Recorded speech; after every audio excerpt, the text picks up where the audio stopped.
शर्मा जी अगर हमारे साथ हाँ नमस्कार जी बोलिए, जवाब मांग रहे हैं। क्या कर रहे थे वो जो कहेंगे तो मैं थोड़ी इस बात को मान लूंगा कि हर चीज जो है भारतीय जनता पार्टी करवा रही है। अगर किसी ने गोलियां चला दी तो भारतीय जनता पार्टी का कार्यकर्ता है, ये कैसी बातें कर रहे हैं बैठ के?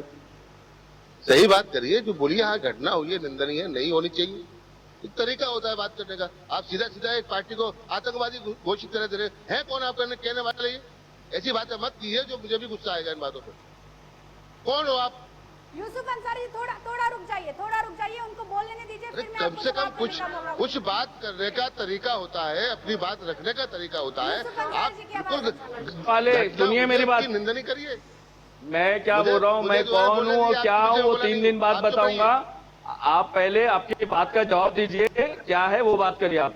अभी यहाँ पे डिबेट नहीं, आप जो है जिस तरीके से बात कर रहे हैं, अगर बात करेंगे तो आप कर लीजिए, मैं नहीं बोलूंगा।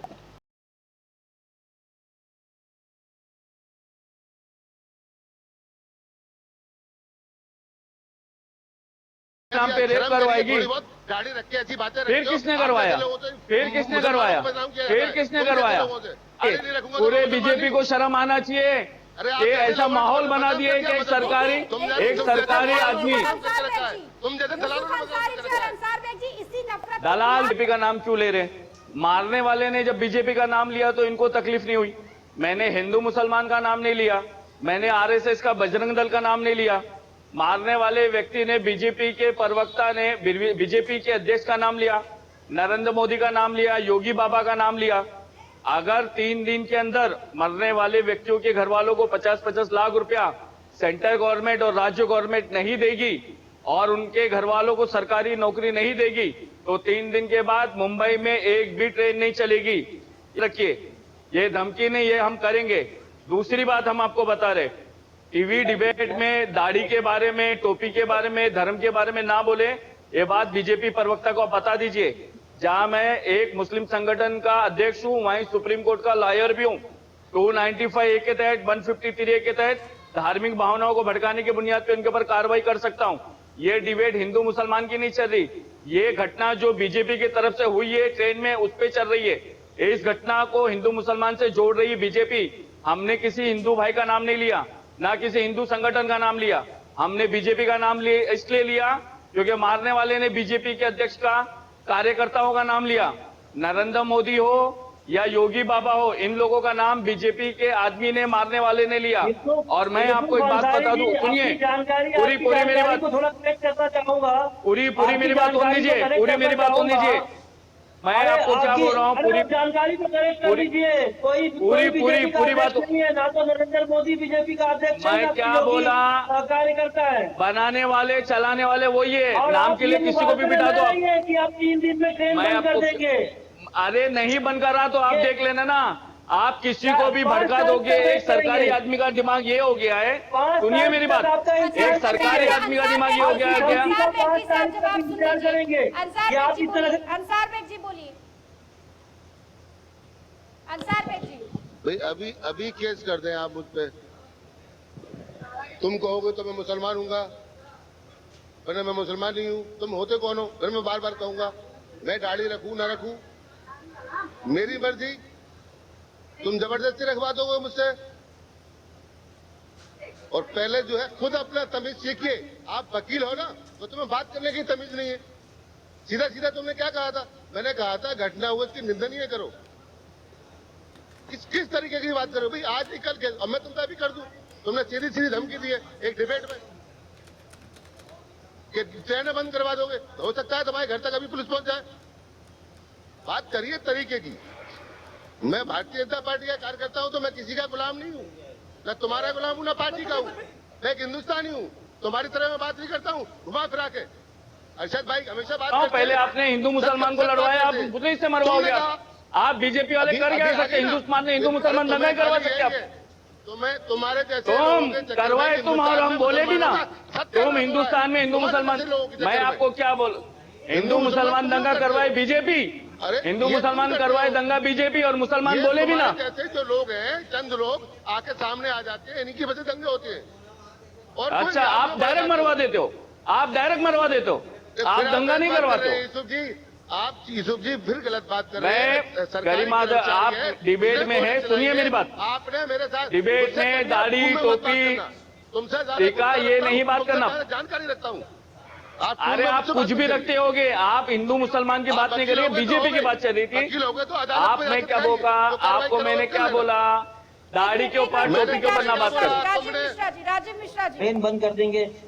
5 लाख और 2 लाख रुपया मोदी सरकार और ये लोकल जीआरपी ने जो मतलब सरकार ने दिया है 5 लाख और 2 लाख रुपया, और जो कर्मचारी था सरकारी नौकरी में उसको तो वारिसों को नौकरी मिल जाएगी। जनता को नौकरी मिलेगी कि नहीं मिलेगी, अब मिलेगी कि नहीं मिलेगी तो अलग मसला है। आप जाइए सुप्रीम कोर्ट में, आप एक एसएलपी फाइल कर दीजिए, नहीं तो हाई कोर्ट में रिट फाइल कर दीजिए। आप क्यों ट्रेन बंद करवा रहे हैं? कौन होते हैं आप ट्रेन बंद करवाने वाले? भाई हमको बता दीजिए, आप ट्रेन बंद करवा देंगे?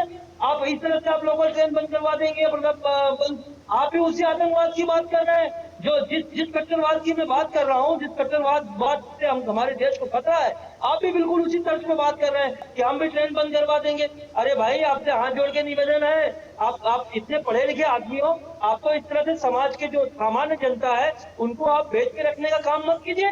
आप क्यों ट्रेन बंद करवा रहे हैं? अगर आप ट्रेन बंद करवा देंगी, निशा जी अपने घर कैसे जाएंगी? हम लोगों को कभी बोरीवली कोर्ट जाना होता है, कभी दिनदोषी कोर्ट जाना होता है, कैसे हम लोग कोर्ट जाएंगे? आप सबका काम खराब कर देना चाहते हैं। क्यों?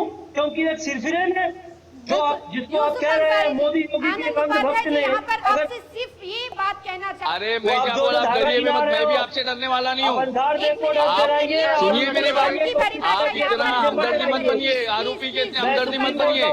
उनके बारे में सोचिए, अरे आप उनके बारे में सोचिए जो बच्चे यतीम हो गए। आप जिस लहजे में बात की वो लहजा गलत था सर। डिबेट में इस लहजे से बात मत करिए प्लीज। हमें ऐसे ही बुलंद सुनिए, मैंने कल ही मैंने बोला था कि जो यूपी में राजनीति चल रही है वो एक समुदाय को इससे पहले जो नुपुर शर्मा केस हुआ उसमें हमारे एक हिंदू भाई की जान गई, किसकी? कन्हैया लाल की। उसको मारने वाले 2 व्यक्ति थे मुसलमान। निशा जी देखिए, अरशद भाई ने कहा, मैं एक बात और आपको बता दूं, कोई भी पार्टी हो, कोई भी पार्टी का नेता हो, भारत मुस्लिम यहाँ से कहेंगे हट जाएंगे या चले जाएंगे, मुक्त हो जाएंगे, किसी की हैसियत नहीं है, किसी भी नेता की हैसियत नहीं है, किसी भी पार्टी की हैसियत नहीं है। ये इनकी बात का जवाब है जो उन्होंने कहा है। ना भारतीय जनता पार्टी की में कभी ये कहा गया कि भारत मुस्लिम मुक्त चाहिए। एक बयान बता दीजिए। सदन में तो गृह मंत्री ने साफ कहा था किसी की हैसियत नहीं है जो मुसलमान को यहाँ से निकाल दे। शायद उनके कानों तक ये आवाज आई हो नहीं आई हो, अलग बात है। लेकिन मेरा फिर बात कहना है कि इस घटना को आप इससे हिंदू मुसलमान से क्यों देख रहे हैं? आप कहिए एक अधिकारी ने गोलियां चलाई हैं, उसमें जो है 3 मुसलमान सामने आ गए, हो सकता है तो पकड़ने गए हो, तो मैं ये भी मान सकता हूँ, लेकिन चलाएंगे गोलियां। अब आदमी गोलियां चलेंगी तो सारे लोग भागेंगे वहां से। अब किसके लगी है किसके नहीं लगी है? एक ट्रेन में खाली क्या 3 मुसलमान ही थे? और भी तो लोग होंगे ना, इस बात को क्यों नहीं मानते? वही तो सवाल है। तो और लोग नहीं थे क्या? वही तो शक तो आदमी जो गोलियां चले, निशा जी तो सुन तो लो मेरी, मैं बताता हूँ ना इस बात को भी। जब डब्बे में कितने लोग होंगे, कहाँ से आदमी कूद काट के कैसे कैसे जान बचाने के लिए आदमी कुछ भी करता है। और जो आदमी पे हाथ में हथियार हो, जो एक बार शुरू कर दे तो उसके सर पे खून सवार हो जाता है, तो फिर कुछ नहीं देखता, किसी की नहीं सुनता, सिर्फ गोलियां चलानी जानता है बस।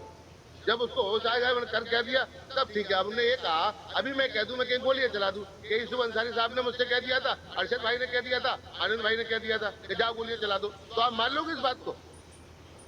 लेकिन ये आदमी की अपनी सोच होती है, मैं किसका नाम ले दूं। जी चलिए। अब ये वकील है, हम कह रहे हैं अनुराग ठाकुर ने कुछ ऐसी बयान दिए, तो ये अंसारी साहब वकील है, क्यों नहीं जाते अदालत में और हाई कोर्ट की अदालत में? और तुम्हारी जगह मैं होता तो मैं चला जाता। मैं वकील तो नहीं हूँ, मुझे धमकी दे सकते हो, केस कर दूंगा। वहां लगाइए ना एप्लीकेशन, करिए केस। कोई भी नेता हो, अधिकार कानून में सबका है, चाहे नेता हो चाहे न नेता हो। रख लीजिए यूसुफ अंसारी जी, बोलिए। नहीं शादी हमें बार, अब हम ये देख रहे हैं कि हमको आप ये देख लीजिए बहुत कम टाइम मिल पाता है। ये तो टाइम सर, आपका नेटवर्क चला गया था बीच में, बोलिए बोलिए बोलिए। हाँ हाँ, सुनिए मेरी बात। अच्छा रुकिए, मैं यूसुफ अंसारी जी, अभी सुनिए, पहली बात मैं आपको बता रहा हूँ, ये अंसारी जी, थोड़ा अंसार बेग जी को बोल देने दीजिए, वो थोड़ी देर के लिए चले गए थे। अंसार बेग जी बोलिए। इन्होंने कहा, मैं बताता हूँ दाढ़ी का मतलब क्या होता है। आपके पास दाढ़ी है, हो सकता है आप अभी हो वहाँ सकती है, मत मैंने लेकर जाइए सर, उस बात को मैं बात खत्म नहीं, कर जिस दिया बात ना। को यहाँ पर दाढ़ी और बात को भी टीका साफ करने करता हूँ ना, की जरूरी है, दाढ़ी टोपी वाला कभी झूठ नहीं बोलता, और जिस दिन मैं दाढ़ी और टोपी लगा दूंगा ना, उस दिन हाथ पर सर अभी भी बोलता हूँ, बिल्कुल नहीं रहेगा, दूर दूर तक झूठ नहीं रहेगा। ये इसको होता है दाढ़ी का एहतराम। और रहा चलिए, सवाल ये कि इनकी बातों का जवाब आप, चलो आप बोलने नहीं देंगे तो छोड़ो बात को। अच्छा बोलिए, लेकिन ये मुद्दे से हट कर है, इसलिए मैं आपको रोक रही हूँ। यूसुफ अंसारी जी बोलिए। उनको ये भी मुद्दा मैंने जुड़ा रोका हुआ सर। था तो मैंने साफ किया है। यूसुफ अंसारी जी